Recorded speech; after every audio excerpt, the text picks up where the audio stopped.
As Obama said goodbye this week, I also couldn't help but wonder what King would say at the close of the term of the first African American president in our history, leaving office now, almost 50 years since King's death. I wonder if King would have wept and cheered and had his dream of hope renewed. I think King would have heard, as I heard, how Obama's faith also has shaped his thinking and his legacy.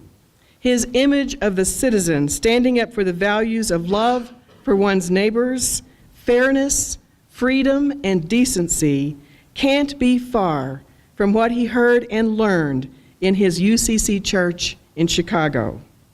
The United Church of Christ, sometimes called Unitarians Considering Christ,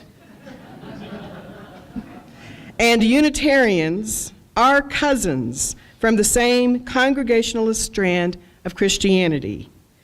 On this liberal religious end of the Protestant churches, social justice is often a spiritual practice. We believe in general that it's important to be loving, questioning citizens who seek the common good, that caring about our neighbors and the world grows our hearts.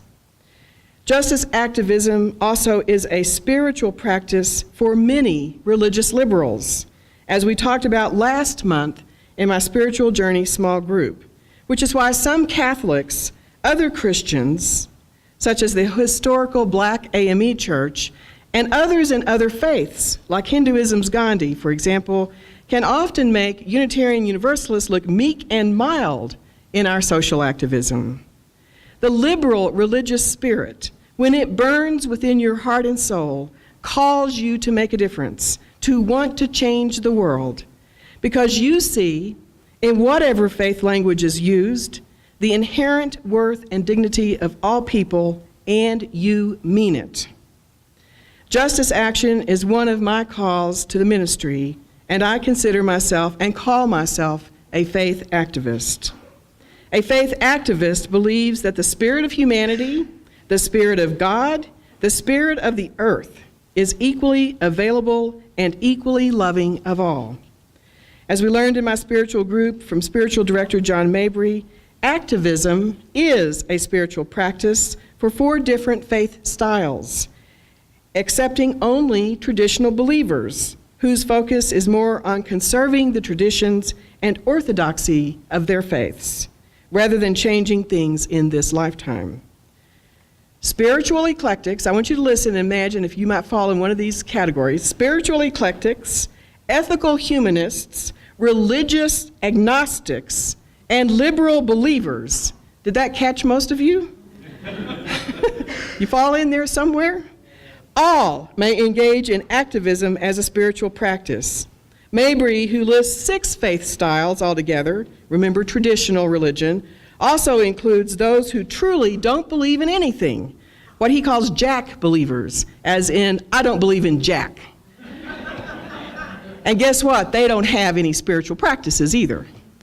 No matter how you may define your theology or spiritual path, I also know that not everyone here sees activism and social justice as a spiritual practice, and many may struggle within an activist congregation, usually saying it feels like politics.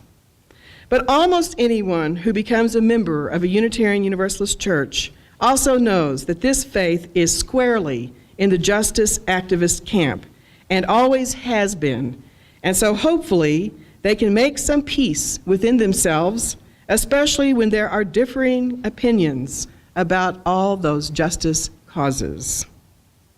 One reason this is true is that our churches are full of spiritual eclectics, such as pagans, ethical humanists, religious agnostics, and liberal believers. By definition, a faith like ours, outside the orthodox creedal box, we have few traditional believers. Although they are welcome, they are, and we need them. And I know that there may be a few Jack believers too. At Prairie, like any Unitarian Universalist congregation, we basically are trying to make a happy soup of all the varieties of non-traditional believers. I was talking to some Unitarian Universalist clergy colleagues earlier this week, and by and large, we all agree that our faith communities are made for times like these, this second decade of the 21st century.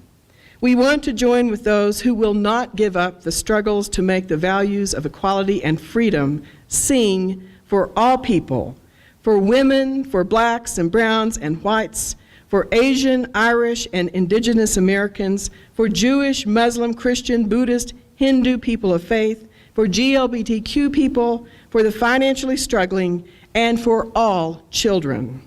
We want our country to live into its promises of life, liberty, and the pursuit of happiness for all its citizens. How do you pursue this vision as a person of faith? How do you make your call to activism, if you have it, a spiritual practice? To begin, when you show up, which you might do later this week, you show up wearing your faith on your sleeves, sometimes literally with a UU t-shirt, a Prairie t-shirt, a pin, and maybe a banner. You show up as a person of faith, in our case, Unitarian Universalists. You're not just a worker, a parent, a child, a humanist. You're not just an activist, but a faith activist. This means you show up with intention, centered in your heart with some form of prayer or presence. You are intentional about being nonviolent, even when you may be angry. You understand the source of your anger and remember that it comes from a greater love and your most dearly held values. And you learn to navigate yourself and your actions through the channels of love, not simply anger, which can turn toward hatred without spiritual discipline. And your actions, activism, and passion don't exist within a vacuum. You are part of a religious community. So you return to this community for solace, comfort, inspiration, support, and reflection, so that you can learn from your experiences and continue to grow your heart through the practice of social justice activism. At our Spiritual Journey small group last week, we talked about how intention is the spiritual word which can lift almost any kind of activity into a spiritual practice. Just as gardening or reading or walking or dancing can be a spiritual practice, activism becomes a spiritual practice through intention.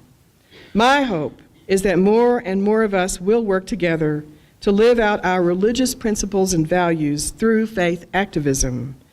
It isn't for everyone, nor is it for every time in your life, as Obama said of citizenship. It is a lifelong journey in which we devote pieces of ourselves at different times to different forms of service and action. I consider activism another form of service, which also is a spiritual practice, and can include serving your family, serving others through your vocation, building habitat homes or working at a food bank, or serving this community through teaching, caring, worship, hospitality, or greeting the newcomer.